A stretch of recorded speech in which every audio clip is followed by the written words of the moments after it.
Welcome to your 5.9b set of notes for the secant, cosecant, and cotangent functions. We're continuing with our reciprocal functions for sine, cosine, and tangent.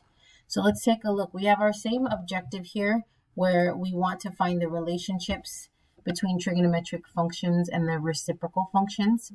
And today we're really focusing on the evaluate reciprocal functions and understand the properties of their graphs. So we're going to be evaluating and then talking about their graphs. Okay, our purpose is still the same. Okay, once we simplify and solve trigonometric functions, it's going to be easier for us to use the reciprocal functions, and the reciprocal functions are seen a lot in calculus. Okay. Just a reminder of our reciprocal functions here. We have our secant, cosecant, and cotangent. I always go by the rule of the SC combination or CS combination. So if it's sine, then its reciprocal is cosecant. If it's cosine, then its reciprocal is secant. But then, of course, tangent is cotangent. So that one's pretty easy to remember. But as far as sine and cosine go, I just always go by the SC combo. So sine is the reciprocal of cosecant, or vice versa. Cosine and secant are reciprocals, and tangent and cotangent are reciprocals of each other. Essentially, what that means is that if I have sine, and sine is equal to opposite over hypotenuse, then cosecant is equal to hypotenuse over opposite. Cosine is adjacent over hypotenuse, so secant is hypotenuse over adjacent. Tangent is opposite over adjacent, so cotangent is adjacent over opposite. So if you're noticing, they're literally just the flips of their reciprocal counterparts. Let's move on to some evaluation. Okay, so whenever we have find the exact value, usually when we're told to find the exact value, that means we're probably going to be pulling some information from our unit circle. So if you don't have your unit circle out, pause the video now and get it out. Okay, so exact value is probably referring to the fact that we're going to be working on with our unit circle, and we do not want decimals. Okay, if it has a radical, then you want to make sure you rationalize the radical and keep the radical and so on. So let's take a look at this example. We have cotangent of 405 degrees. Okay, since we're using our unit circle is only 0 to 360. So we need to make sure that we find the equivalent angle to this within 0 to 360. So the first thing we want to do is we want to take 405 degrees and we want to subtract it by 360 to get that angle that's between 0 and 360. So when we do that, we get our equivalent angle of 45 degrees. Okay, so cotangent of 405 degrees is equivalent to cotangent of 45 degrees. Now, cotangent is the reciprocal of tangent. Okay, and on our unit circle, our points don't give us tangent. They give us cosine and they give us sine. So we need to remember that cotangent, okay, since it is the reciprocal of tangent, cotangent is going to be cosine over sine. So we go and we take a look at our 45 degrees on our unit circle. And when we take a look at 45 degrees on our unit circle, we'll notice that the coordinates there are square root of 2 over 2, comma, square root of 2 over 2.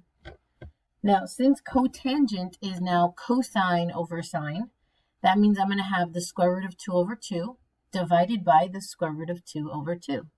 Well, when I do square root of 2 over 2 divided by square root of 2 over 2, I get 1.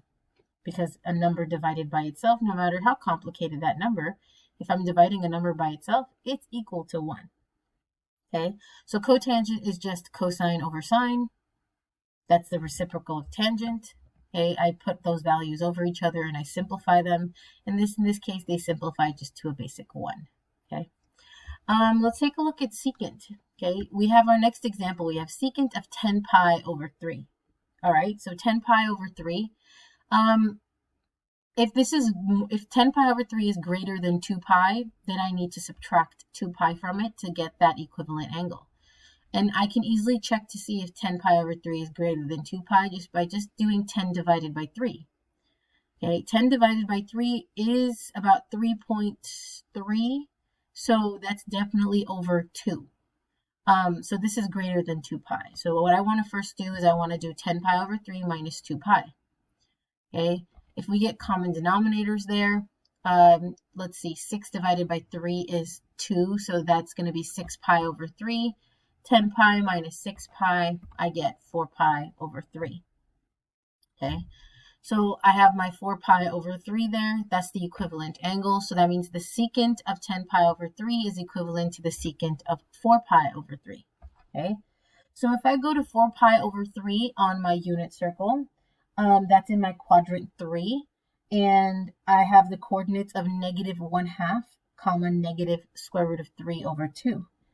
So the next step is to figure out, okay, what's the reciprocal function for secant? Well, the reciprocal function for secant is cosine. That means I'm going to look at my x coordinate on my unit circle. That's the cosine, right? And that's negative 1/2. So cosine of 4 pi over 3 is negative 1/2. So if I want secant of 4 pi over 3, I'm just going to take that negative 1/2 and I'm going to flip it to get the reciprocal. Negative 1/2 flipped is negative 2 over 1. And negative 2 over 1 simplified. Negative 2 divided by 1 is just negative 2. So secant of 4 pi over 3 is the reciprocal of cosine of 4 pi over 3, which ends up being a negative 2. Okay, let's take a look at the next examples here. We want to approximate the value of the trigonometric function by using a calculator. Okay, so in this case, if we're approximating, that means we can have decimals. We're going to be using a calculator. Well, now, one of the things you want to make sure you understand is take a look at your calculator, whether your calculator is a graphing calculator, whether it is a scientific calculator, whether it is Google calculator, whether it is a scientific or graphing calculator that you have downloaded on your phone, whatever it is, take a look at your trig functions there. You'll notice, hopefully, that your calculator has sine, cosine, tangent. It has sine inverse, it has cosine inverse, and tangent inverse. But nowhere are you seeing a secant, cosecant, or cotangent. That's because most calculators don't actually have buttons for the reciprocal functions. We just kind of have to use the fact that they're reciprocals to find our answers. So what we want to do is a 3-step process. Okay, step 1 is very basic. You want to make sure that your calculator is in degree or radian mode, whatever angle you're given. In this first example of cosecant of 37 degrees, we have degrees, so we want to make sure our calculator is in degree mode. Okay, so once you know it's in degree mode, then we want to identify the reciprocal function to whichever one we've been given. We've been given cosecant, so the reciprocal function to that is sine. Okay, and that's going to help us because that's how we're going to calculate the first step. So once I know that the reciprocal function is sine, I'm now going to calculate sine of 37 degrees. And when I punch that into my calculator, I get 0.6018. Now this is sine of 37 degrees. I want cosecant. So cosecant of 37 degrees is the reciprocal of 0.6018. So I can take the reciprocal a few ways. I can find the button that says x to the negative 1 and just push that to 0.6018 and get my answer. Or I can take 0.6018 and raise it to the negative 1 power. Or I can actually just do 1 over 0.6018 and get 1.6616. 3 different ways you can find your x to the negative 1 button. You can actually take the value and raise it to negative 1 yourself, or you can just do 1 over the value and get your final answer of 1.6616.